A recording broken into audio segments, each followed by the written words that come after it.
Exciting episode of What Were You Thinking? Presented by World's Greatest, Devon Allen. Take two. Devon's back. Welcome to another episode of What Were You Thinking? Brought to you by World's Greatest here on FanFest. Devon Allen, I can pronounce it now, is joining us again as my co-host. Welcome back, Devon. Yo, what's up? Did you do anything this weekend? I did. I competed in a track meet on Sunday Yeah. at the New Balance Grand Prix in Staten Island, New York. And I also coached in the Army Navy collegiate track meet on Saturday. And Navy beat Army, men and women, both sides. So shout out to the Navy midshipmen. There you go. Awesome. So, you're how long have you been coaching there in Annapolis? Like about 1 year and 10 months. So Okay. almost 2 years. Okay. Do you are you kind of are you in that whole life? It's a whole different life. The military lifestyle, especially at the service academies, it's a whole different thing. How do you like it there? Like do you kind of embrace it? I do in the sense that the kids are expected to do a lot, so I'm compassionate about that when they come to practice, and so we don't run them down too hard. But for the most part, those guys are awesome, and that's the kind of kid you want to coach. You know, one of the men or women that's going into the military, especially a naval officer, is somebody that's going to take it very seriously and give you full effort the whole time. So it's pretty awesome to coach at that level, and especially having those kids being so awesome. Yeah, that's great. So we'll get back to that, I'm sure, throughout the run of the show. So let's I'll just tell you, if you're a new viewer, what the show is about. We're taking you inside Olympic sports through the eyes of some of the world's greatest athletes, summer athletes, winter athletes. Devon here has been to a couple of Olympic games for Team USA. Also played a little bit of football. Not too bad there as a wideout. And this is kind of an athlete first, casual, unfiltered conversation, very much in the style of everything that we do here at World's Greatest every day, 9 o'clock Eastern for 17 days straight. Tell your friends. We're on Twitter, we're on Facebook, we're on YouTube. We're also here on FanFest. So if you click the link on the social post or join us at fanfest.io, you can join the chat room. And it's great. It's watch.fanfest.io/world's greatest without any vowels in world's greatest. And we would love to have you here in the chat. You can ask questions. I'm sure there's gonna be a bunch of questions popping up here for Devon. If anyone in the chat has anything for Devon, by all means, throw it in there. We're also going to have a couple of guests joining us tonight. We have Logan Sankey, who is a ski jumper, which I find to be an absolutely terrifying sport. So I can't wait to have a chat with her. And we also have Henry Wynne joining us, who is a distance runner and from obviously track and field. So it's great. I love this whole winter and summer athlete combination. It's been really cool, Devon.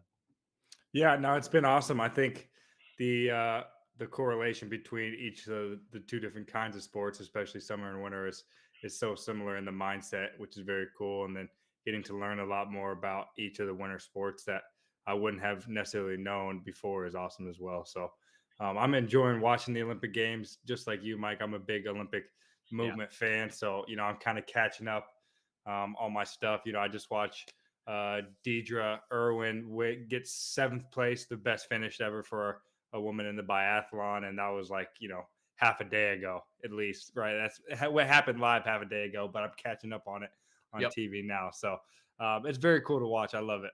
Yeah. I'll tell you, I'm super excited. I've been talking about curling for the last couple of days, right?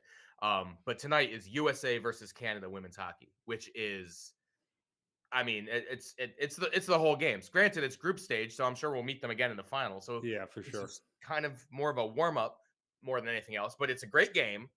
I'm gonna bet on it, probably on USA. I'm just putting it out there. Wait, can you gamble on Olympic sports? Come up to Connecticut. Yo, Unanswered what? water is fine. Yeah, someone. I'm not going to mention any names, but someone who is on this show maybe was on one of my tickets back in August. That's all I can say. But we're not going to delve too far into that. But the you know Vegas with the long shot odds, man. That's all I can say. Uh, Yeah, but take it. yeah, but the winter sports are on there. I mean, hey, FanFest, draft or FanDuel, FanFest. It makes sense. Bring them on Yeah, in, right? bring 'em on Mostly in. shout outs usually, but I can kind of beg for a sponsor, right? So, and as you can tell if you're watching this, to laugh and to learn, that's kind of what we're doing here, right? We like to have this whole unfiltered conversation. It's a good time. So yeah, I'm getting amped for that. I know there's some figure skating on. There's some ski jumping that's happening right now. There's some snowboarding, all good stuff happening out there in Beijing. It's really unfortunate that I only have one TV here. Yeah, and I think for the most part, like you and I, we're just kind of keeping track of the medal count. And Hmm. although the U.S. isn't doing great right now, I Yeah, think we got a chance. We got some good events coming up. Hopefully, we'll kind of stack up the medals. there you go. And our first guest is now joining us. Logan, what's going on? Hey, how's it going? It's going great. Great. It's going so well because we're 6 minutes into the show and haven't had a single technical difficulty. Knock on wood, but Oh, yeah, you just things are ruined it. going swimmingly thus far. So, for those who I'm sure my introduction was as poor as could possibly be. So, I'm going to start this off. I'm going to give you the floor. Tell all of our viewers who you are and what it is that you do. Well, my name's Logan Sankey, as you shared, and I am a women's ski jumper on the national team. Obviously, home, not in Beijing, but I'm rooting for my teammates and friends there. Yeah, I'm originally from Steamboat, Colorado, and I'm 23 years old. That's all there is to know. You didn't shout out Dartmouth yet, though. I am also an engineering student at Dartmouth. Right. Can't forget that. Yeah, of course. Now, I was doing a little bit of research, as all good hosts do. You started skiing at 2 years old. Is that correct? So I didn't start ski jumping at 2 years old. Oh, I but would hope not. That seems like a Yeah. liability. Just throw her in the pool. Just It was more like I put on skis and was between my dad's legs. He was, guiding me down the mountain. But my first time on skis was 2. But I didn't actually start ski jumping full time until I was 16. So a lot of years in between there. probably takes a little bit of time to work up the courage to do that, right? Well, I actually grew up in Denver, so not like in a ski town. And then my family spent a little bit of time in Wisconsin, where I didn't really competitively ski at all. And then when I was in 6th grade, we moved to Steamboat. And so I kind of like, I wasn't born in Steamboat, and I spent like a lot of my elementary school age not in Steamboat, but I do feel like I really grew up there, like became who I am today because of Steamboat. And so I didn't competitively ski at all until 6th grade, just ripping around with my family for fun, good all around skier, and then came in full time later. That's awesome. And was it just ski jumping? Was there alpine? Did you like racing as well, or it was just kind of I'm just gonna jump because it's just the craziest. I'm just gonna do the craziest thing on skis. No, I started ski racing first, which is really fun. I still have a ton of awesome friends from the ski racing world. But you guys both obviously watch a ton of Olympics, and I do too. And so there it is on the back. I can see it. That's a commercial. No free shout outs. We don't want to see that. Yeah, but in the downhill, right? There's the huge downhill jumps, but it's faster to obviously go shorter. So when you're an alpine skier, you practice pressing and absorbing that, so you're not like launching too high off the downhill jumps. And Steamboat, since we just had ski jumps, we would learn how to do downhill jumping on the ski jumps. So we would go up to the top of the ski jumps and go down and try to press and go as short as possible off the ski jumps, which wasn't super fun, but it was good practice. And I had this really awesome coach who, every time we had that type of training, he would just the last 2 jumps of the session let us send it as far as possible, kind of do the opposite, which I thought was super fun. And so that's why I started ski jumping. And then it really took. And that's when you knew that you were the ski jumper. That was your event. Well, it took me a little bit. I did a year of both ski jumping and ski racing. And then after that, I hopped in full time to ski jumping because I thought it was the most fun. Yeah, good. So good. being the rude co-host here, I didn't introduce you. I mean, maybe you were watching earlier, so you know what Devon's all about. But this is Devon. This is Henry Wynne, who just joined. What's going Hey on? there. How's it going? I am doing well. Where are you calling us in? Calling in from? I'm in Albuquerque, New Mexico right now at training camp. Oh, so it's not icing like it is here back home in Connecticut, huh?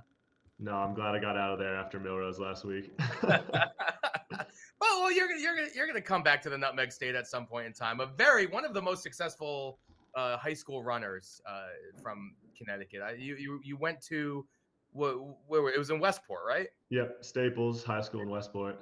Yeah, they that's not a bad place to go for sure, and still holds a couple of records here in Connecticut. So what we're doing here, we've got track and field, we've got ski jumping. You guys are the athletes.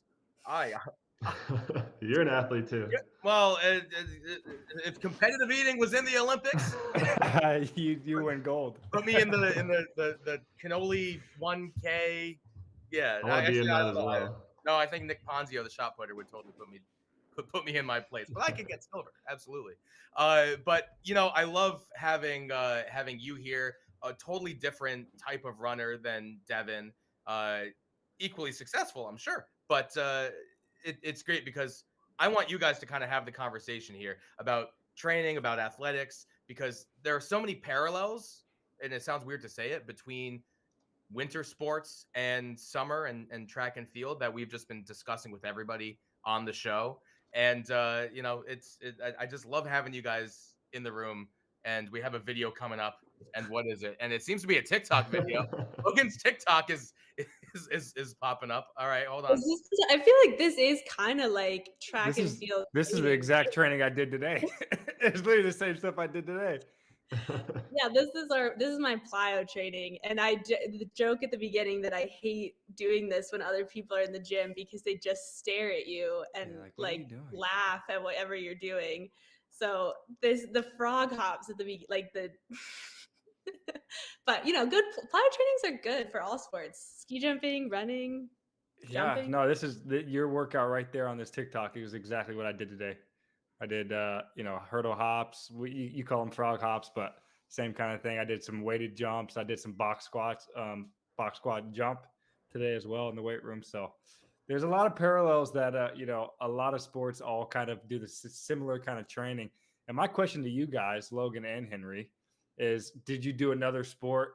Logan, did you do another sport that maybe wasn't a winter sport? And then Henry, you being from a snowy area, did you grow up skiing, snowboarding, luge or curling or something like that? Luge. Logan, go ahead. Yeah, I started off playing lacrosse. That's like the big sport in Connecticut. Oh yeah. But no, I never really did anything. I was kind of like a snowboarder, but terrible, just like crashing and falling all the time. So eventually, once I started getting good at track, my coach was like, all right, you're done with this. Yeah, you got to start running more seriously. But no, I started doing track because my coach thought I was really out of shape for lacrosse. So he's like, all right, you have to do weightlifting or you have to run cross country. And I was like, well, I don't really want to weightlift. That sounds boring.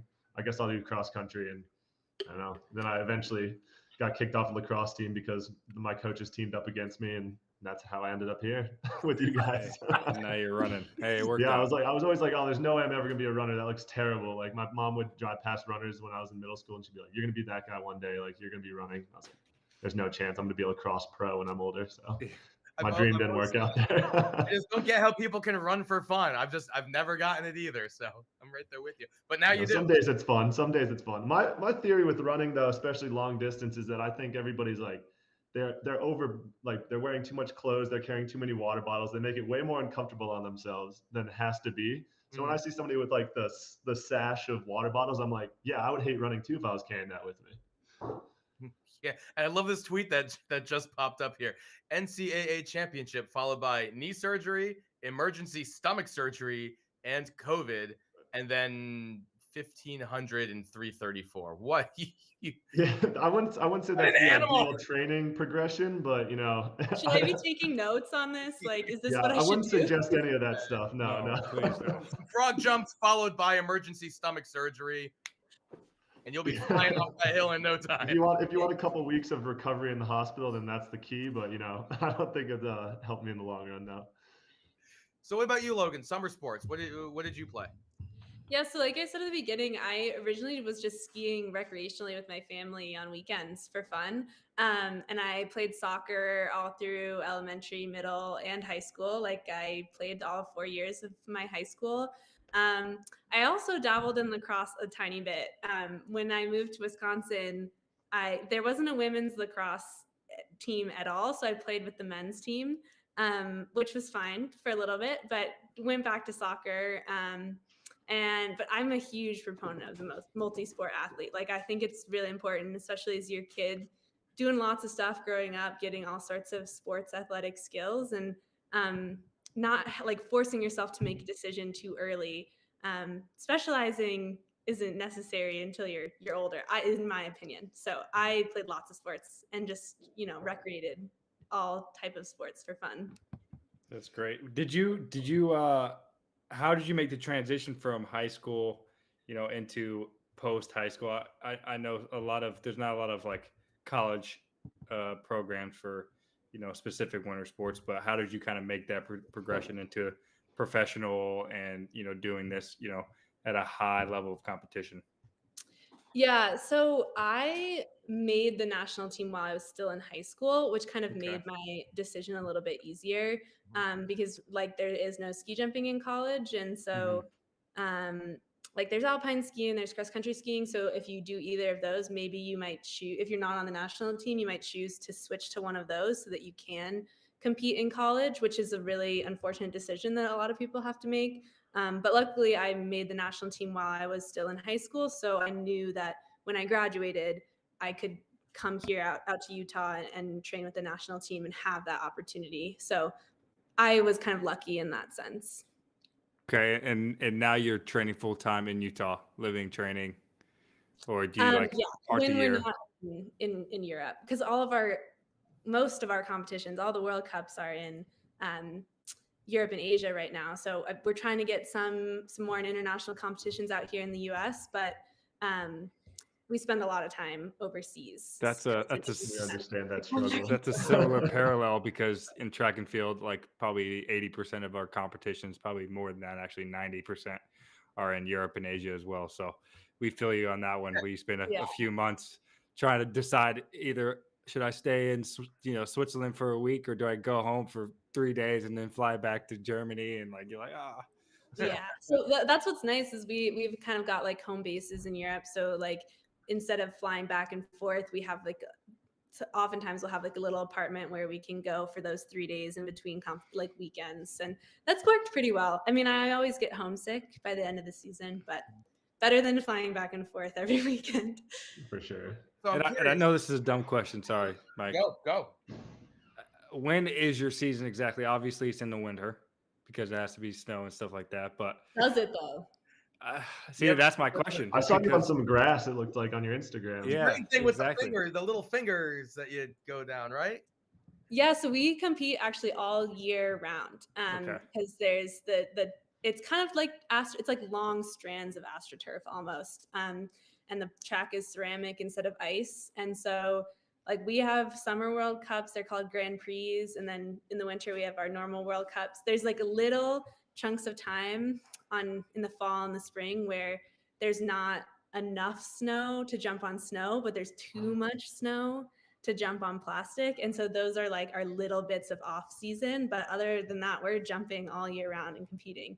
It's kind of like people always ask me if it's different, but I think it's probably similar to you guys, like indoor season versus like it's different, but it's the same. Same thing. Is one better? Are you jumping further when it's, on the grass versus the snow, or do you enjoy one more than the other? Well, I think that's like a personal thing. Like I really like winter jumping more because I'd way rather be cold than hot. And sometimes those suits in the summer. Yeah, no, 100%. Layers on. That's why we do different sports. Yeah. But the thing that's nice about the summer is you don't have to like wax and scrape your skis in the same way. So that's kind of a bonus of the summer. There's pros and cons to each, but I don't think it's like there's faster times one or the other, which maybe is different in the parallel of our sports. But is there a different approach though depending on the landing surface, or is it the same form? And because Devon 110-meter hurdles in the summer, but an indoor it's 60 meters. So I'm sure the approach is vastly different, right? So Yeah. So is it the same with ski jumping, warm versus cold weather?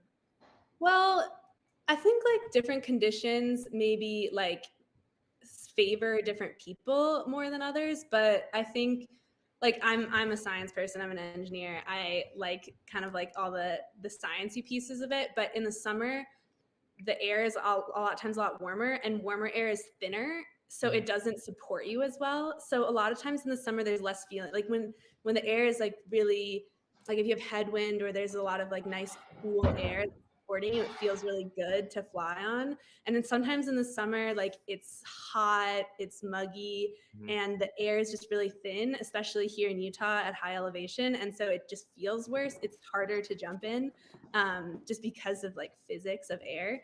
But like the approach is the same. You're still trying to do the same technique, same stuff. Oh, this is it's a good video. Be What are we careful. watching here? You might choke on. Is this you? Uh-oh. Yeah, this is me. Uh-oh. Yes. This is crazy. Uh-oh. Turn the camera around. What's going on? There we go. Oh my God. Logan, I have a question. Oh, Midair. What are we eating? What are we eating? This is my favorite granola bar. They're called Bar You Eat. They're a local company out of Steamboat, and my favorite. And so this is a little shoot we did with them, and fueling cool athletes. Free shout outs. Free shout outs. That free shout out is allowed. Shout out to Bar You Eat. That's intense.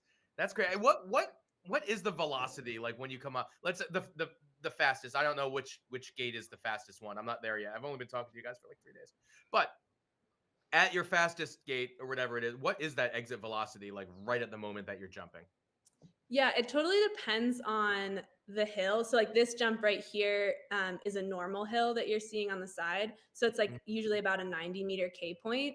And it depends, like the better you are, the farther you can go with less speed. So better athletes will generally take less speed because their technique is such that they can go farther without the extra help.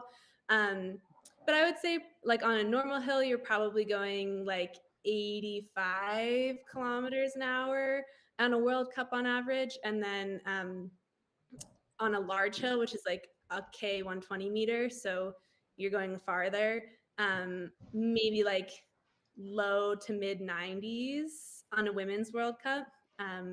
Depends. Men will go slower because they can go a little bit farther with less speed, but not like the gap is really closing quickly. So the speeds aren't that much different for women and men nowadays. Do you ever get used to that, or is it always like, wow, I'm really ripping down this hill right now? The normal hill I'm pretty used to. Like it doesn't feel that fast, but especially if you jump a normal hill and then like one jump later you jump up to the big hill, by the time you're like, oh, I'm kind of moving here. So like, do you feel that way when you're running? Do you ever like, you're like, oh yeah, I'm freaking crushing it? Honestly, sometimes. I mean, I'm sure Devon feels it more than I do since he's sprinting, but like, yeah, when you're out in a race, sometimes you're like, oh, we're actually moving right now. It's got to be weird, Devon, to hear sometimes you go slower to compete better. Like that's wait, what? Well, actually, that makes sense, especially like my event in the hurdles. You can run too fast. That's a real thing. You run too fast and kind of run up on the hurdles, and then you crash, and then in theory you're going to run slower at the end of the day. Yeah. But yeah, so that is pretty interesting. The technical part of it is very interesting as well, Logan. And I think I have a question about the ski boots because I've always wondered this. My coach has been saying this to me he's coached me for the last 8 years. He says my body position. He says ski jumper. He's like, be like a ski jumper. And whenever he says that, I just think like I just think the whole like lean forward. But is that your boots, or does everybody just have great ankle dorsiflexion and ankle mobility as a skier, or both? I think it's both. Well, I actually have my boots here. So. Okay, yeah, let me see those. My athletic trainer was hyping you up. I showed your Instagram because I said I was coming on here, and she's like, wow, she has amazing dorsiflexion. Yeah. We actually do really like like train that, and like we'll stretch and do strengthening exercises because it is important. But also like this is the angle of the boot. Okay. So it's already putting you at an angle, kind of like forcing you. But you can't like sit in these boots unless you have kind of that like naturally. And then also, sorry? You'll be in pain if you don't have the dorsiflexion. Yeah, because then also like in addition to this, we'll stick these things called jets in the back. So you put your foot in, and then you put like this wedge in to put your like shin even farther forward. So they're not super comfortable. They're like a little bit different than normal ski boots. You have like this, so you can bend at the ankle, and you only tie your laces to here instead of all the way up. And then in addition to that, the bindings, they're a little bit like telemark bindings where you can like lift your heel, not fully, but so different jumpers will have different amounts, and you can kind of lift your heel up to give you a little more, even more advantage to get out over your skis. So what's the advantage of that? Like, obviously it puts you in a good position to fly further, but like get down to the science of it, because I don't really know much, other than watching ski jumping and like, that angle obviously helps you fly. The suit's pretty, like. Yeah, so like there's a lot of things, like little factors that can affect ski jumping. And so the way that like not super sciencey, but based in science concepts to explain it is like, when you're driving down the highway and you stick your hand out of the car window, like if you keep it like this, you're just slicing through it. Yeah. But if you go like this, your hand like you can like kind of do that. And so like if you have less flexion in your ankles, you're kind of more like this, and that's the like when you put your hand out and it just pushes you back, and that's, you're not going to fly very far like that. So you kind of want to find the balance between like driving out and being able to get your skis and your body kind of on a similar plane so that they can go together is important. But you can't really do that. Like your skis and your body to be on the same plane, you need a lot of flexion to be able to get in that position. Yeah, and a strong core to hold your upper body like in that position too, because I can imagine myself just being that far and then kind of just like tumbling over. Yeah, you don't want to like hinge at the hip, but also you kind of forget that like there's a lot of air supporting you. Like to actually like drop your head, it happens, and sometimes if you get too aggressive, the wind or the air can kind of catch the top of your skis, and that we call that tipping in. So if you see the videos where someone's jumping and then one of their tips drops and they like fly like that, we call that tipping in, because the air kind of got on top of your skis, and that's not good either. Is the snow on the landing soft or no? Well, it depends. Softish. It's not like powdery. It's a pretty hard surface, and if it hasn't snowed in a while, it'll be pretty unforgiving. But have you ever had any crashes? Like, you don't want to stick when you land. That's way worse. So have you ever had any like bad crashes? I'll knock on some kind of wood. I got wood right here. I got you.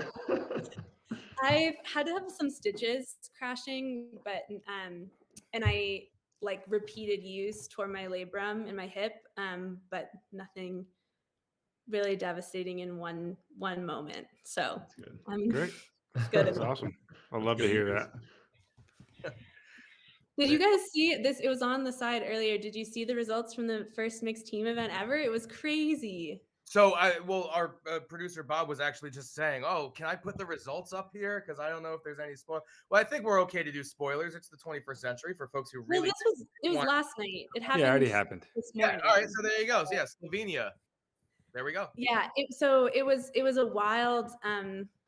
It was really exciting, but crazy, and everyone in the ski jumping world is talking about it because it was the first time this event ever happened, which is great. And the women used to only have one event, and now they can kind of compete in a second. It's like a combo with the men. So now the women have 2 events and the men have 4 events. So we're still trying to get there, but this was really exciting. And there were 5 disqualifications, which is really rocking the ski jumping world. But how do you get DQ'd? What brothers and sisters from the north got the bronze medal. It was incredibly exciting. It was awesome. Yeah. What do you think about the DQs? Were they controversial at all? I think like depending on who you ask, potentially controversial. Like obviously, if your country was disqualified, Yeah. Sure. you're gonna be bummed about it. 100%. Yeah, I think like suits and ski jumping are tough. There's for all sorts of equipment. There's a ton of rules and regulations of what you can and can't do, and it can be tough to follow all of them. But also, like the bigger countries often get away with a lot more than us small countries like us in Canada. We're small nations in ski jumping, and so I was just really it was a crazy event and all sorts of twists and turns, and to have Canada end up on the podium was just really awesome to see from one small country to another. That's funny hearing US be called a small country. We're Yeah, like the powerhouses in track. Why? Oh, so we're considered small in the winter sports? Well, not all winter sports, but especially ski jumping. Just like we are historically not the best nations in ski jumping, and like Slovenia has been really awesome the last couple of years. Germany, Austria, Norway, they're kind of like, when you think of ski jumping, like those are the countries you think of. And so we don't have nearly as big a program. And like, I mean, you guys do track, like the number of people doing ski jumping in America is so minuscule compared to people doing soccer or track or football. And so our pool to pick from is a lot smaller versus in some of these other countries, their development pool is really, really huge. And so they have a lot more, Right. like a lot more chances to get the best athletes, kind of is how I think of it. Yeah. In the Nordic countries, you started late at 2 years old, is what you're saying. Like, Yeah, you're on skis when you're born. They're like, first birthday, they're going off the hill. Just go for it. So it is really absolutely just crazy to hear that, because there are some winter sports where the US will typically dominate. And I've actually always wondered that, because especially when watching like cross country skiing, it's all about Norway, right? It's always just all about Norway, the Nordic countries. And but cross country skiing is Norway's national sport, really. So like every young kid is, we think of the Olympics and we hear the names, like we know Jessie Diggins, we know Michaela Schiffer and Lindsey Vonn, like those are household names. Right. But like not every kid grows up being like, I'm gonna be the next Jessie Diggins. Like there are a lot of people who do that now, and it's awesome to see the younger generations inspired. But with Norway's history and Nordic skiing, like they have name after name after name, and like just every young kid is like, that's gonna be me. And so they're not trying to be pro football players, or maybe they've got soccer teams and stuff like that, but kids in America, I think, have like a lot different athletic role models than in Nordic countries or Slovenia or Germany, things like that. Well, the U.S. soccer team, men's wise, is finally getting good. So maybe skiing will follow that sort of. Maybe it's that same kind of progression. I had to catch myself because the women's team is just way too good all the time. But we're looking right here, cross country skier again from Norway, won another medal. What is it? Jorgen, I think is how would you pronounce that? I'm curious to know, as far as you watching it, like how do you watch it? Do you get really scientific? Like, do you get really technical when you watch, or are you just kind of watching it to enjoy the meet? Which sport? Let's start with ski jumping. When you turn on the Olympics, how do you watch? What are you watching for, other than obviously rooting on your friends? Yeah, well, so that's the biggest part, is like, I compete with all these women like year round, and you've got favorites, and I'm not really cheering against anyone, but like, there are women who are just like super kind and awesome, and you just really want them to do well. And so there's that component for sure, because you know all of them personally, but then also when you know the sport so like intimately, I'm sure you guys do the same thing. Like you see someone make a little mistake, and maybe it's not enough for the commentators to say anything, but you notice it and you're like, oh no, I wonder if that's gonna have an effect. And so you definitely see it a lot more technically when you day in and day out watch videos of ski jumping. But I'm sure that's the same with you guys as well. Any sport that you do a lot, you notice the little things. Yeah. I even like critique guys like Devon. I'm like, oh, that was not a good hurdle right there. I don't know what I'm talking about, but I've watched enough where I think I do know what I'm talking about. Obviously in the 15 and the 5K and the 800 races I actually do, I can tell, but you've been around track long enough and you can kind of judge everybody, I think, or you think you can. No, 100%. Yeah, I feel like I could, I could see you go out and then get after it. Like I watched Colby, former teammate of mine from Oregon, go out a little bit too hard in the New Balance Grand Prix this weekend. I was like, he's Yeah, not like, I'd never make gonna that finish mistake. well. Yeah, but hey, it happens. Yeah. So I'm curious. I wanted to get this in earlier, but the conversation's been so great. We just let it fly. But I want to take a step back because we were talking about you being on the national team in high school, but then we also mentioned you attending Dartmouth and there not necessarily being, not necessarily, there isn't a ski jumping team there. How does that work?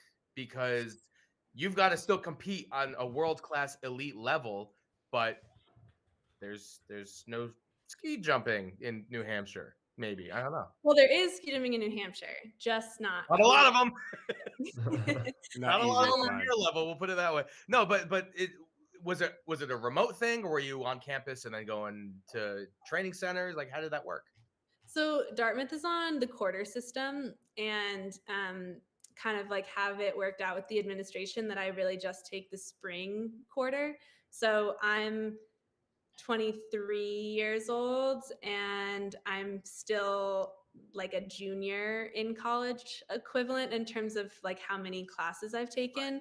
So I just do little chunks year after year, and they've been really great about like working with me and other athletes on the US ski team. Like there's a ton of athletes who not a ton, I shouldn't say, but there's a good chunk of us that like are on the US ski team or different US national teams, and then we'll go to Dartmouth in the springs or summers and kind of chip away little bits at a time.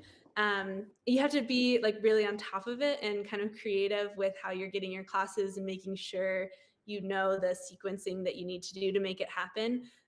But I've just had such amazing experiences with the administration and the professors that are like willing to work with me and my other skier friends to make it work, and so that we can both pursue like a world-class athletic career and education at the same time. It's I can't say enough good things, obviously, but it's really worked out for me.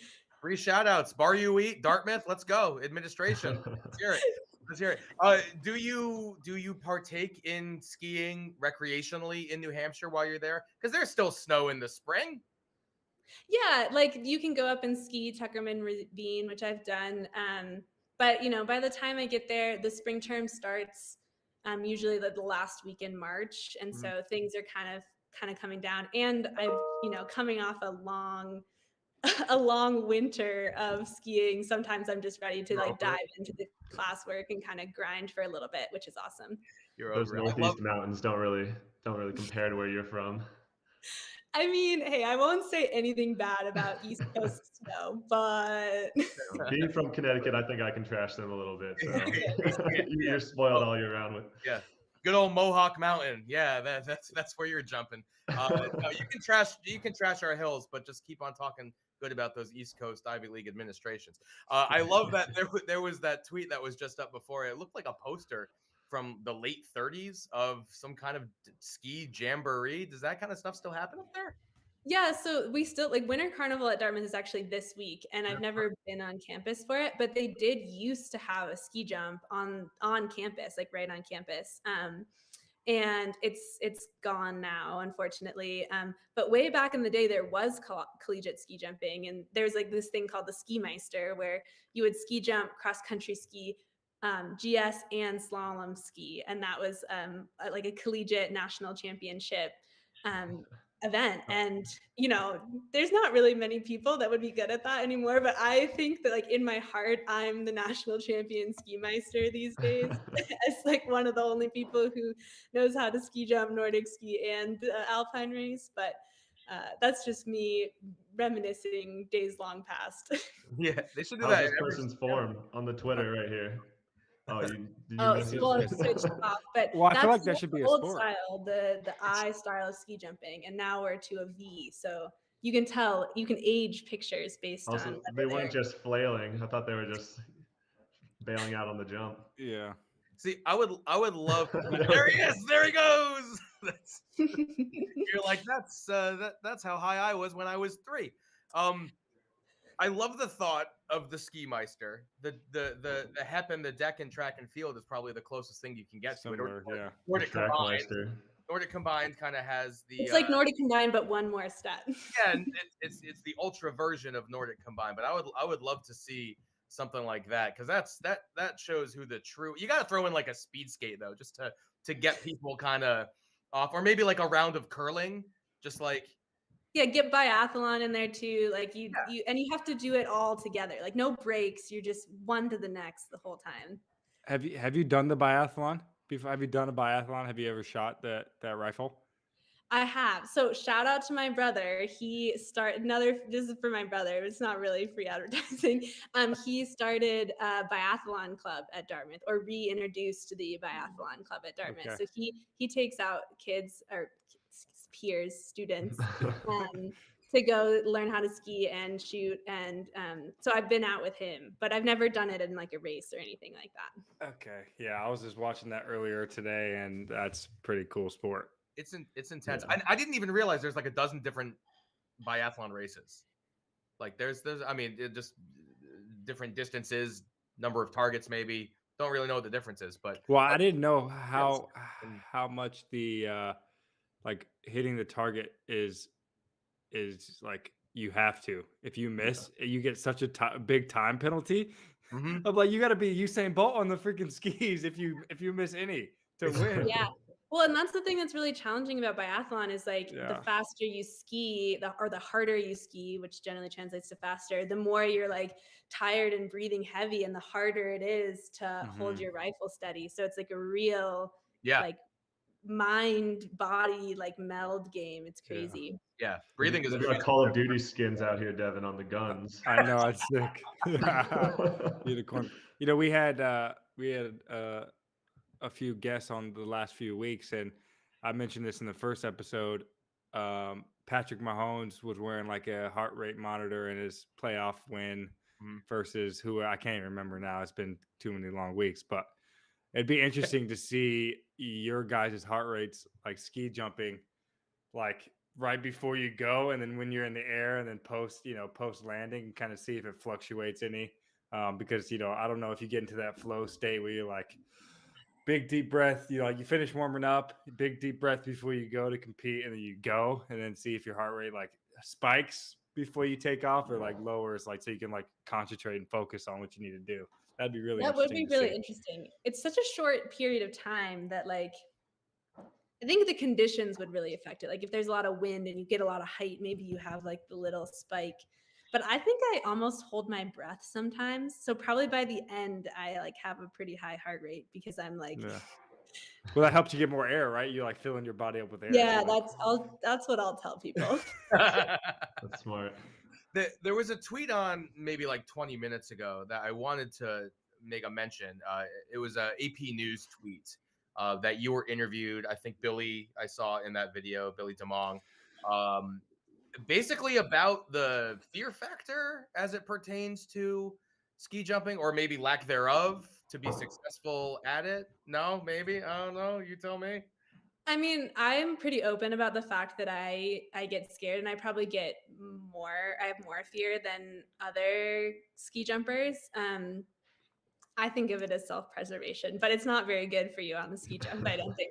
But I kind of think that like, especially with conditions that fluctuates, like if there's a ski jumper who comes up to you and is like, I'm never scared, I've never been scared on the ski jump, like they're probably either lying to you or lying to themselves, because like sometimes it's really windy and like the conditions are dangerous, or the snow is dangerous, or I think like it's not like an X Games extreme sport, but like you're in the air and you're flying and you're at kind of the mercy of the elements sometimes. So like definitely getting yourself like in control and not letting the fear overcome you and control you is really important, for sure. I think that's true I think like in all sports, there's an element of like getting yourself in the zone and not in a fear state, but especially with Winter Olympic sports, like even alpine skiing, I'm sure some of the sliding sports as well, freestyle skiing, you're upside down, you're high in the air. Like, I think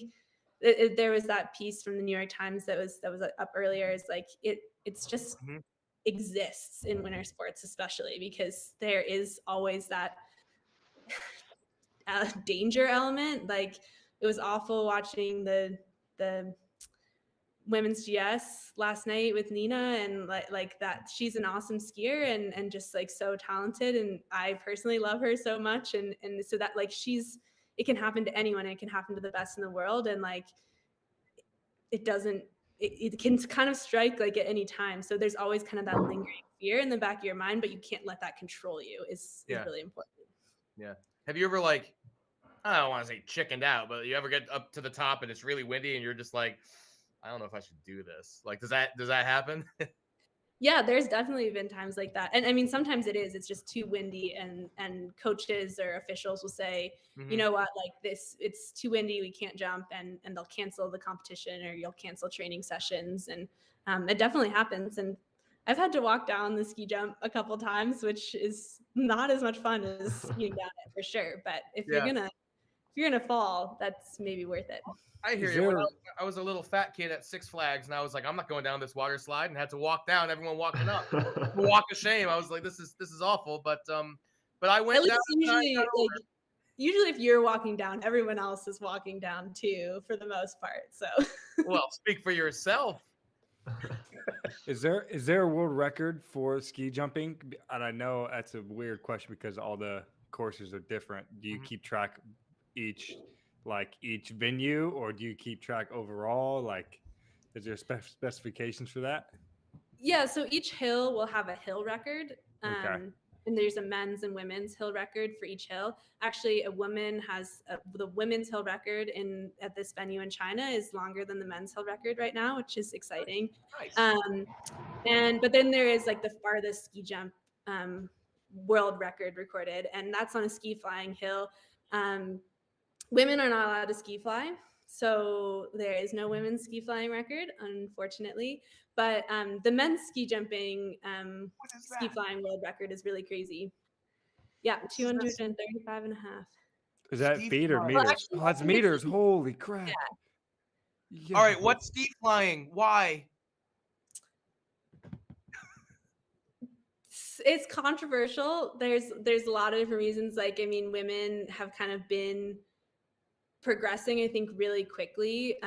Like, our growth has been super exponential over the past few years, and we went from having like not a lot of women who competed at all to now this like huge group of women, and the top women in the world are just, I mean, you watch them put on a show this last week, but just really awesome. And I think hopefully in the next few years we'll get there, but I guess the rationale has just been that the level of women isn't high enough. Like, we can't handle a bigger jump, which, like, maybe as me as a young ski jumper, I'm not as good at flying as some other people. Like, maybe I personally, it might be more dangerous for me to jump that, but I think like the best women in the world are really technically sound. They're amazing jumpers, and 100% could handle a hill like that. So I'm really hoping, I think our whole ski jumping world is really hoping to see that in the next few years, that women are finally allowed to compete in ski flying hills. Because it's a real shame that you can't see the best women in the world fly and set those records. Yeah, right.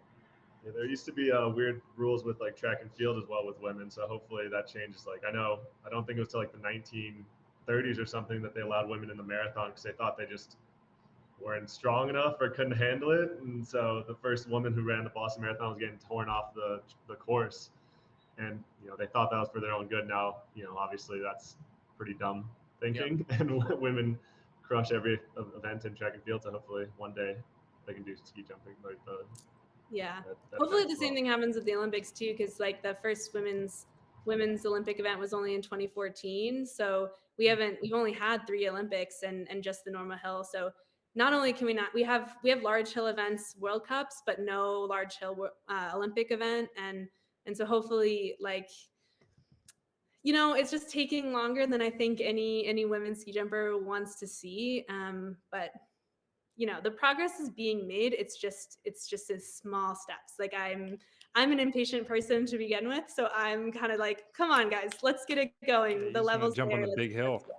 Yeah. Anybody who's willing to throw themselves off that jump should be able to do it. Like, yeah. I'm not trying to For a long ski time, it's jump like, anytime oh, soon. it might damage the women's bodies. The women's bodies can't handle it. It's like, okay, well, let me decide whether I'm going to take that risk or not. See, what the people who decide what the sport is, what you should do is put all the guys on that committee down, and then you go, and whoever goes farther, we get to settle it that way. Maybe, I don't know. Mano y mano. Yeah. I don't know if they'll accept the challenge, but yeah, probably not. They probably wouldn't. I do have a question, just going back to Devon's earlier question with regards to records, and you mentioning wind. Is there some sort of algorithm to standardize those records? Because like in track and field, there's wind aided records and, normal Altitude records, conversions and not wind flat aided, track conversions, all those kinds of stuff. Yeah. So I'm just curious because wind is so much more of a factor in what you do. I'm just kind of curious how that works in terms of records. So like the records themselves, it's just pure distance. As long as you don't fall, like a fall doesn't count. Like if you went like if you went like 250 meters, which would be a record, but you crashed, like that doesn't count. But as far as like wind goes, there's wind points and wind conversion to standardize a competition itself. So like if you have more headwind, and headwind's beneficial for us, I know that's blasphemy to you guys, but if you have headwind, you'll get minus points to kind of even out Mother Nature a little bit within the competition. But as far as the actual distance goes, like if you just jump the farthest ever, like that's a world record, and you get that. Awesome. Yeah. Hey, I like a little headwind, for my event, especially when I'm feeling good. Like towards the end of the season for the really elite hurdlers, we are running too fast at the end of the race. That like a headwind actually helps us kind of not like crash into the hurdles. So I like a little headwind. I know Henry probably doesn't like a headwind. He probably wants He wants the tailwind all the way around the moving. track. Yeah, he wants the tailwind that's pushing him the whole way around. That's never how it is. It always follows you. It always spirals in your face. That just seems to be how it happens. So we saw this. There was something that we were trying to load up, Logan, that you had sent to us before the show, and of course, there's got to be a technical difficulty, and the technical difficulty was us not being able to load this video up. But I watched it briefly, and there was like a lot of numbers, some sort of a program that you're trying to run. I can't explain it, what I saw. So I would love for you to explain it, and if possible, I would love to I don't know, maybe we'll put it up on YouTube alongside this thing so that people can actually see what we're talking about. But you're doing some really crazy calculations there to become a better ski jumper, aren't you? Yeah, so I over the last couple months have been working with an engineering professor at Dartmouth, Professor Meyer. He's a fluids professor. Professor Meyer.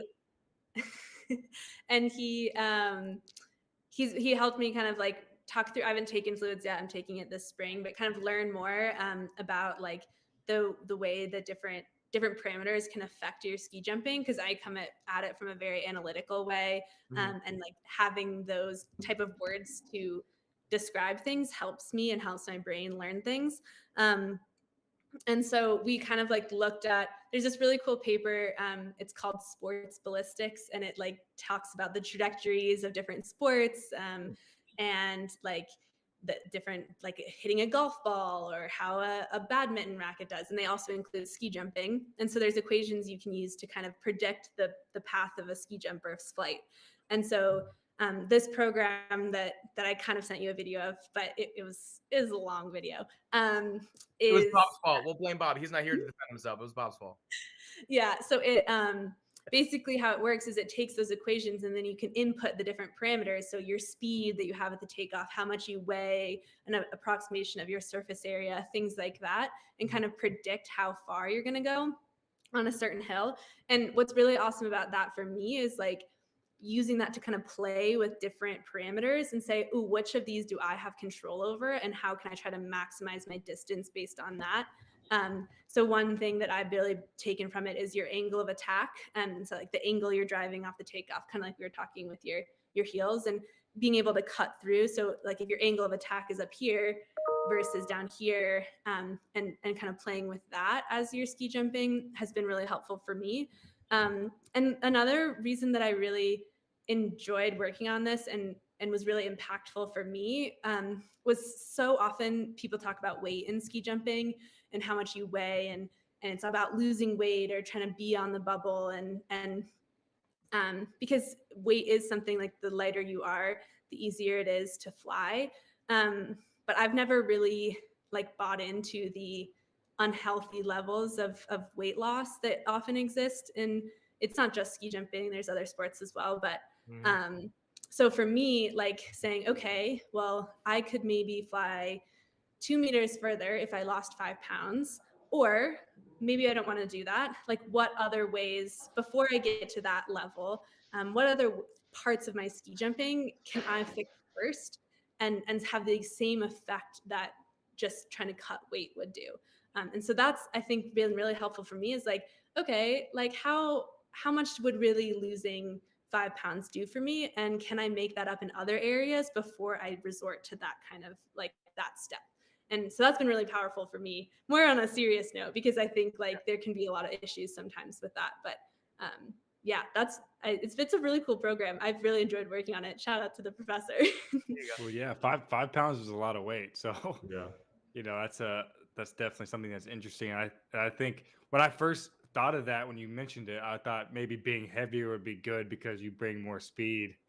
But I guess, and this is just what I understand from the brief explanation of the sport, is there's not really as much time to build speed as I imagined.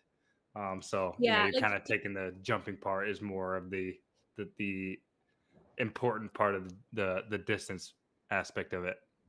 you can gain a little more speed by being heavier on the takeoff, but like it's kind of negligible compared to like in the in Not run fly. gaining by being balanced or having good skis and things like that. So but that's the thing that was really like eye opening to me with these equations in this program is that people make such a big deal about weight and being lighter helping you fly farther, and it's undeniable that like that is a component. And but I don't think it's as big a component as a lot of people believe it to be, especially after like running through some of these numbers in these programs. And I think like maybe if you're the best in the world and you have perfect technique and you're doing everything exactly right, then maybe losing a kilo or something like that can give you the edge. But if for someone like me, I make a ton of mistakes on the ski jump, and like I have so many things that I can fix first before needing to worry about that. So it's been really powerful for me to like realize and know that, you know, you might have some foreign coach or ski jumper make a snide comment about your weight, but like I don't need to worry about that. I have other bigger issues in my ski jumping. Yeah, no, that's a huge thing in track and field too. Yeah, track and field, I was going to say, is, and every event is weight's a big issue, but I think more or less it's more like the power weight ratio you can work out and eating healthy and making sure you stay healthy. Especially more people are coming out about that nowadays, which is great because, obviously, we want everybody to be healthy and be able to have long careers and things like that. So it's nice to hear that, you have some real evidence that it doesn't matter quite as much. And I like your idea, like, yeah, maybe if you're the best in the world, but I think all of us have some things we could do before, we're cutting off that 0.001%. Yeah, exactly. Sure. And I mean, I don't know how you guys feel, but like I'm not very happy when I'm losing weight. And personally, I compete way better when I'm happier. I don't know if that's true for you guys too, but I'd way rather be happy That than normally helps, yeah. Yeah, no, I just like being jacked. So I like being a little bit heavy is fine with me as long as I'm feeling pretty strong. And I'm sure that's the same for you, right? Like it's a big plyometric based sport, right? And there is some component to basic physics, force production, and with that comes mass more times than not. Just because the only way to increase that that time spin on the ground like plyos and jumping and stuff like that is to get stronger, unless you lose a whole bunch of weight. But then that component also comes with a decrease in strength usually, right? So like you're not really And winning. then injuries, like, like we have tough landings, like you need stability in your For sure. knees and your ankles and all Yeah, that. 100%. You're Yeah. So, wait, no weight being moved. Oh, Oh, is what's that a Calling video of me? out. I see you're Calling calling out. out Grant in this, Grant Holloway, right? Yep. Calling out. We had a What, little bit of like a Twitter beef where they were talking about like doing bicep curls and stuff, and they were doing like for the show muscles, bicep curls and bench press. But I'm like you said, more functional plyometric based training with Olympic lifts and stuff like that. So and that King Ben, that's Rye Benjamin. yeah, that's right. All right. So what was the response to this? I'm curious. They honestly had no response. They can't lift as much as me. So, but I am heavier than both of them by quite a bit, which is okay. Yeah. Hey, Okay. like Logan said, hey, I feel good at this weight. This is where I'm gonna be. There you go. So we're getting to the end of the show. It's just past 10 o'clock.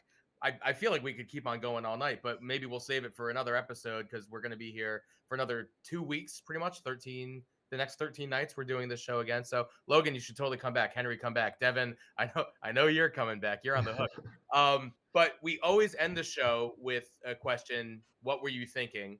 That's the name of the show. We like to know what you're thinking.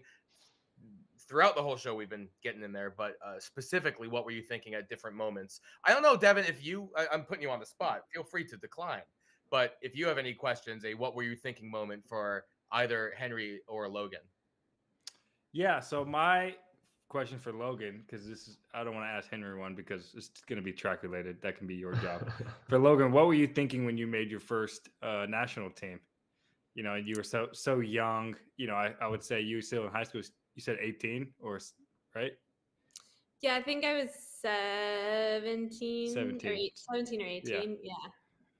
So how did that feel? And obviously, I'm sure there's a lot more older, athletes that were competing as well. And so being a young athlete, kind of rising to a sport and competing at a high level, how did that make you feel? I was simultaneously both like really proud of myself, but also really nervous because I hadn't been in the sport very long before making my first national team. Like there were a lot of women and younger girls that had been doing the sport for longer, and I kind of just like jumped in and switched sports. And so I didn't know the older women as well. I didn't know a lot of people on the team. So I was really nervous that they were all just going to hate me because I just started so late, and to jump into a team that had known each other for a long time and was more established. I was really nervous for that, but I was also really proud that I'd like decided to switch, and my decision to switch had paid off. So it was like kind of a mixed emotions type feeling. Hey, How did it end up? Were they nice? they hate us because they ate us. No, I got to know them, and they're everyone. The team's really great. Everyone's awesome, and I miss my friends in the alpine world for sure, but I love my new teammates as well. So now I feel like I have two sport families, which is great. All right, I got a good question for you, Henry, and it kind of throws back to that earlier tweet where it's basically just like get sick and injured and you're going to be a world-class athlete. But there was a moment where you got pneumonia right before regionals, and you had to compete with, was it a 103 fever, something like that? Yeah. What were you thinking the second you saw 103 on the thermometer, knowing regionals was coming up? Like, I actually saw 103 the morning of regionals. So yeah. I at the moment I was just thinking like, what can I do to make myself feel better? And like it was kind of hilarious because everybody's parents were there for regionals in college, and like every parent that was there was bringing me their own like home remedy. So like one mom brought me like 1,000 vitamin C pills. She's like, just take 50 of these. I'm like, all right, I'll take them all. Like, let's see what happens. There you go. Like somebody else brings me like some honey. I'm like, okay, I'll take this too. It didn't really work out. Like I felt like I almost died halfway through my race, but in the moment I was trying to be positive, trying to think, okay, maybe this is going to be one of those like amazing stories where you do great, even though you have terrible, chicken soup would have been nice. I didn't try that. And But I'm just thinking about this in like the age of COVID. Like, I know this is not that, but like, imagine waking up with 103-degree fever today. Like, the implications are so much different. Oh yeah. yeah, no, Instant I mean, COVID. back then I was like, oh, I'm just sick. Now, yeah, I don't want to see that. how many people on the day reminded you that Michael Jordan put up like 58 points with the same fever? I wasn't really in the mood that day, but luckily nobody brought that up. I think The they flu game. There you go. Yeah. Now I'd 38. like to see Michael Jordan go run a 5K with 103 fever. That might be a little different. Boom! It was a 5K. Yeah, okay, let's I did challenge him. Wait, Like, I let's want get on here. You guys can go at it. Yeah, I can't play basketball in general, so I'd still be bad. But Well, this is what we were getting at before, right? So if you have Nordic combined, we can have the 5K hoops classic. I don't know, something. Yeah, you got to shoot. You got to shoot 3 free throws after it was every like- lap of a 5K. Yeah. So it's like the biathlon. if it was like Yeah. a biathlon, I'd be out there all day long. I think. Just take away all the water stations and put up just a hoop, and you got to dunk on your way by. No, yeah. Well, no distance runners can dunk, so we'd be a pretty sad show. Put a 6-foot hoop. Do something. It'll be fun. Whatever. There we go. Yeah, that might be better for us. Well, guys, this was loads of fun. I really hope that we can talk to you guys again. Really hope that here at World's Greatest we can work with you guys again. We make videos too, and you can see them on our YouTube channel, youtube.com/world's greatest. I think it's youtube.com/c/world's greatest, but maybe /world's greatest works. I don't know. I'm just rambling on. But please follow us, World's Greatest, on Twitter. It's at World's Greatest without all the vowels. On Instagram, at World's Greatest Team. On Facebook, at World's Greatest Team. Now it's time you guys shout out your social profiles. Logan, where can they find you online?